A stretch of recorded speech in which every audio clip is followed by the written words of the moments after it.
मैं सिर्फ ये अर्ज करता चलूं कि 3 मरतबा पाकिस्तान पे कश्मीर की वजह से जंग तोपी गई जो हमने लड़ी है।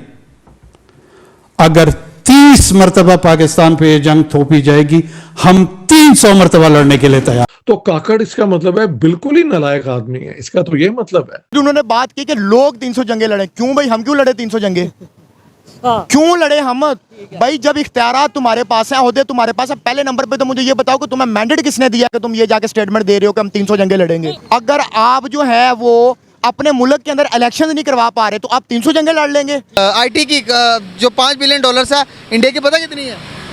248, 245, 250 बिलियन डॉलर्स की उनकी खाली के वो बेच के कमाते हैं आईटी एक्सपोर्ट करके। तो क्या मुकाबला कर सकते हो? फिर नहीं कर सकते। आज तक हम यही समझते थे कि पंजाबियों को आदत है फड़ा मारन दी, यानी है भी। अब लगता है पख्तून भी अगर वो इस किस्म की हरकत में किसी से कम नहीं है। इन दिनों में इस किस्म की बात से जरा मुस्कुराहट आ जाती है, लोग हंस लेते हैं, तो ठीक है, शायद he wants to be an entertainer more than a prime minister. दोस्तों नमस्कार। दोस्तों, आपको याद होगा कि भुट्टो ने एक बार ये बोला था कि हम 1000 साल तक भूखे रहेंगे, घास खा लेंगे, लेकिन हिंदुस्तान से लड़ाई जरूर करेंगे। आज वही बात काकड़ ने बोल दी है, जो इनका पीएम है पाकिस्तान का। दोस्तों, प्रॉब्लम ये है कि जब इनके पास कुछ भी नहीं होता है ना, तो ये चूरन बेचने निकल पड़ते हैं। आज ये बिल्कुल कंगले हो चुके हैं।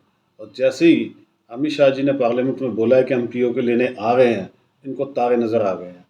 प्रॉब्लम ये है कि इनके पास कुछ होता तो है नहीं है। इनके टैंकों में तो पेट्रोल तक डालने के लिए पैसे नहीं हैं, और भूखी आवाम मर रही है। बावजूद इसके ये चूरन बेचते फिरते हैं कि हम 300 साल तक लड़ेंगे। दोस्तों, आप सुनेंगे, आप देखेंगे जब वीडियो, तो आप भी हंसेंगे।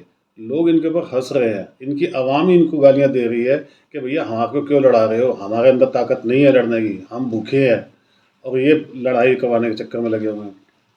तो दोस्तों, वीडियो देखते हैं, वीडियो के बाद फिर बात करते हैं। Thank you. तो काकड़ इसका मतलब है बिल्कुल ही नालायक आदमी है, इसका तो ये मतलब है। तो काकड़ से ज्यादा ये इंसल्ट है उन लोगों की जो उनकी बातें सुन रहे थे और जो तालियां बजा रहे थे, वो तो फिर अल्लाह ही हाफिज है, ये कहना चाहिए।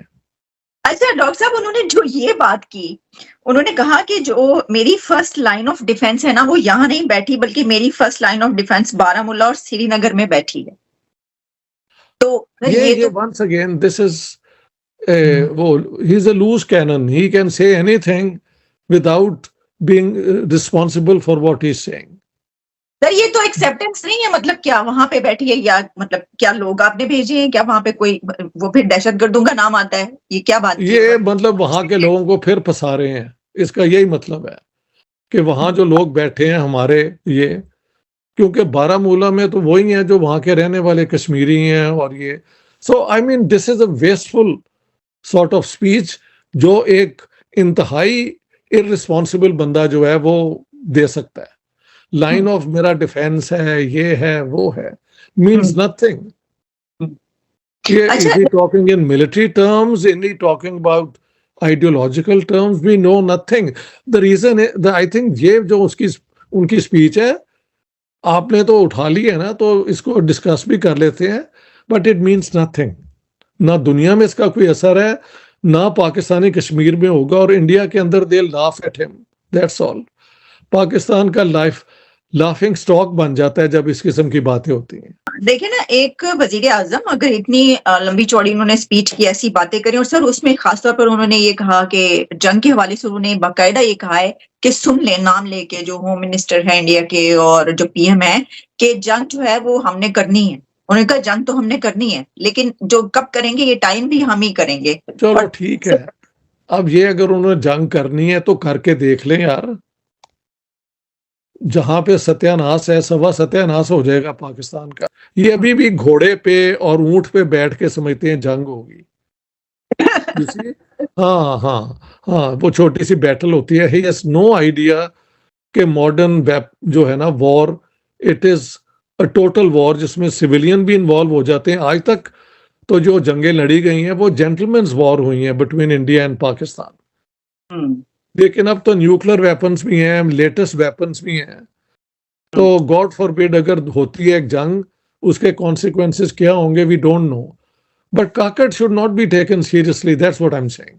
आज तक हम यही समझते थे कि पंजाबियों को आदत है फड़ा मारन दी, यानी है भी, अब लगता है पख्तून भी अगर वो इस किस्म की हरकत में किसी से कम नहीं है। इन दिनों में इस किस्म की बात से जरा मुस्कुराहट आ जाती है, लोग हंस लेते हैं, तो ठीक है, शायद he wants to be an entertainer more than a prime minister. उन्होंने बात की कि लोग 300 जंगे लड़े, क्यों भाई हम क्यों लड़े 300 जंगे? क्यों लड़े हम? भाई जब इख्तियारात तुम्हारे पास है, ओहदे तुम्हारे पास है, पहले नंबर पे तो मुझे ये बताओ कि तुम्हें मैंडेट किसने दिया कि तुम ये जाके स्टेटमेंट दे रहे हो कि हम 300 जंगे लड़ेंगे? अगर आप जो है वो अपने मुल्क के अंदर इलेक्शन नहीं करवा पा रहे तो आप 300 जंगे लड़ लेंगे? एक इलेक्शन करवाने के लिए आपको सिक्योरिटी नहीं आपकी पूरी हो रही, आप हीले बहाने लगा रहे हैं, कभी कहते हैं हमारे पास बजट नहीं है। जिस मुल्क के पास अपने इलेक्शन करवाने का बजट नहीं है, वो मुल्क का जो केयर टेकर प्राइम मिनिस्टर है, वो ये डिमांड कर रहा है जी हम 300 जंगे लोग लड़े। क्यों? अली भुट्टो को आपने जुडिशियल मर्डर किया, बेनजीर भुट्टो को आपने असैसिनेट किया, लियाकत अली खान को आपने असैसिनेट किया, हुसैन शहीद सोहरवर्दी को जो आपने वो नाहल करवाया, इमरान खान नाहल हुआ, नवाज शरीफ नाहल हुआ। मुझे बताएं ना यार, आप करना क्या चाह रहे हैं? मुकाबला करना पॉसिबल है उनका? बिल्कुल, अगर बंदा डट के खड़े हो जाए तो क्यों नहीं। हर डट के चीज़ कैसे खड़े होना?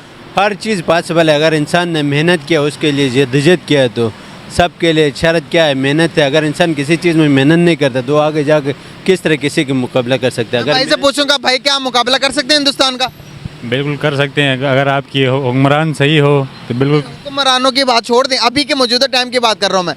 पावर के लिहाज से, पैसे के लिहाज से फुल पावरफुल कौन है? पाकिस्तान है। अच्छा, हाँ, इंडिया से पाकिस्तान पावरफुल है, बिल्कुल ही। हाँ, आप क्या कहेंगे? मैं भी यही कहूँगा। किस हवाले से हम ज़्यादा पावरफुल, ज़्यादा ताकतवर हैं, वो बता दें ऑडियंस को। तो यहाँ के लोग बहादुर है, उसके बाद ताकतवर है, उसके बहादुरी वाला सीन नहीं रहा अब। क्यों नहीं रहा? घोड़ों में तो जाके जंग थोड़ी करनी है आपने तलवार पकड़ के थोड़ी जाना है। अभी आपके लिए टेक्नोलॉजी के वार है भाई, इकोनॉमिकल वार है। इंडिया देखो आईटी में कहाँ चला गया है। बिल्कुल। तो आईटी में मुकाबला कर सकते हैं? क्यों नहीं कर सकते हैं? किधर है आईटी? आपकी तकरीबन 2 से 5 बिलियन डॉलर्स की आपकी इकोनॉमी है। अगर इंडिया की बात करें, उसकी आईटी की जो 5 बिलियन डॉलर्स है, इंडिया की पता कितनी है? 248, 245, 250 बिलियन डॉलर्स की उनकी खाली के वो बेच के कमाते हैं आईटी एक्सपोर्ट करके। तो क्या मुकाबला कर सकते हो? फिर नहीं कर सकते। चलें, अच्छी बात है, आप मान गए हो यार। दूसरी तरफ अगर मैं बात करूं इकोनॉमिकल लिहाज से, भाई उनकी आजकल जंगे जो है ना भाई, वो तरवालों की जंगे नहीं है। हम अपने दिमाग चेंज करना पड़ेगा, आईटी की तरफ आना पड़ेगा, हमें चैट जीपीटी की तरफ आना पड़ेगा। हमें पता ही नहीं, आपको पता है चैट जीपीटी क्या है? बिल्कुल पता है। क्या होता है चैट जीपीटी? इंटेलिजेंस, उसके बाद उसको पता है वो सही कर। आपको पता है चैट जीपीटी क्या होती है? नहीं नहीं पता। पता। ये इस बारे में इंफॉर्मेशन होनी चाहिए ना। बिल्कुल होना जब चाहिए। आपको पता ही नहीं, आप कह रहे हो कि भाई हम मार देंगे, दाड़ देंगे, भाई नहीं। आजकल जो इकोनॉमिकल वार है, आपकी इकोनॉमी ज़्यादा मजबूत है, आपके पास पैसे ज़्यादा हैं, तो आप अपने घर में भी सबसे अफजल हो, आप अपने भाइयों में से सबसे बड़े हो, सबसे छोटे होने के बाद भी। ये तो बिल्कुल आपकी बात जायज़ है। जो जिसके पास पैसा ज़्यादा हो ना, तो वो बंदा सबके लिए अजीज़ है और सबके लिए मतलब अच्छा है। जिसके पास पैसा नहीं, उसके किसी के सामने कुछ वैल्यू नहीं। तो आप हमारी कदर है। छोड़ो, हाँ, किसी के पास कदर नहीं है। उस और तो छोड़ो, उसके बीवी के पास भी उसका कदर नहीं है। दोस्तों, एक्चुअली क्या है कि जो सोशल मीडिया है, उसने पाकिस्तान को ना, जो पाकिस्तान की जो आवाम है, थोड़ी बहुत जो पढ़ी लिखी है, जो हल्की सी समझदार है, जिसने थोड़ा बहुत दुनियादारी सीखी है, दुनिया देखी है, अब वो समझ चुकी है कि ये जो चूरन है ये हमारे को बेचा जाता है। धीरे धीरे वही वहाँ की आवाम को अब समझा रही है, सिखा रही है। तो वहाँ के लोग जो है अब धीरे धीरे जानने लग गए हैं कि भारत बहुत डेवलप कर चुका है, इससे लड़ाई करने का कोई फ़ायदा नहीं है। वो जज्बे वज्बे जो गजवा हिंद, ये सब बकवास था। अब उनको ये पता लग चुका है। लेकिन अभी भी आप ये मान के चलिएगा 5%, 10% से ज़्यादा लोग अभी भी वहाँ पे, इससे ज़्यादा नहीं होंगे। आज भी वहाँ के लोग अनपढ़ हैं, और उनको अनपढ़ रखा ही जानबूझ के गया था ताकि उनको वो चूरन बेचा जाए। आने वाला वक्त बताएगा दोस्तों क्या होता है। लेकिन ये बात तो पक्की है कि ये जो काकड़ जैसे जो लोग हैं, इनको सिर्फ एक ही चीज़ आती है, अपनी आवाम को भड़काना। और जिस दिन मोदी जी को गुस्सा आ गया, उस दिन काकड़ का कुक्कड़ बन जाएगा, ये इसको नहीं पता अभी। दोस्तों, प्लीज़ वीडियो अच्छी लगे तो सब्सक्राइब कीजिएगा, चैनल को लाइक कीजिएगा, वीडियो को सब्सक्राइब कीजिएगा। Thank you very much.